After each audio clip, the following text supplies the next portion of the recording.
wamesajiliwa.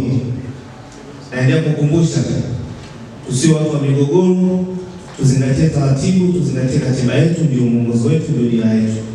Jamhuri ya Muungano wa Tanzania. Na mimi naongeza laki 3.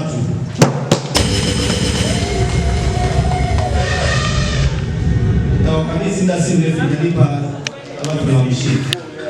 Tutahamishia kwenye kaunti. Ilikuwa ile ndio binafsi. Na kwa bahati mbaya ya majukumu yuko nje ya wilaya.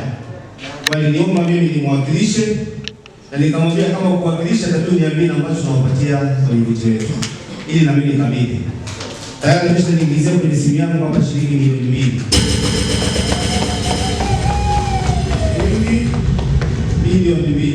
Washukuru wenyeviti wa mitaa kwa mwitikio wenu.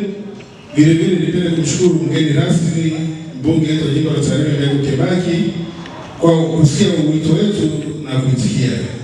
Vile vile nipongeze serikali ya Jamhuri ya Muungano wa Tanzania ikiongozwa na mwenyekiti Dr. Samia Suluhu Hassan kwa maendeleo lukuki yaliyoleta katika Tanzania yetu na Tarime mji. Vile vile nishukuru ofisi ya mkuu wa wilaya, imekuwa ni ofisi sikivu, unapompigia simu anapewa maelekezo kwa muda na anakujibu kwa wakati, kama kuna jambo limeharibika anapata utatuzi. Vile vile nishukuru ofisi ya mkurugenzi wa mji kwa kutupa ushirikiano. Juzi tulienda na katibu wangu wakati kwa huduma nzuri ambayo hatutegemea.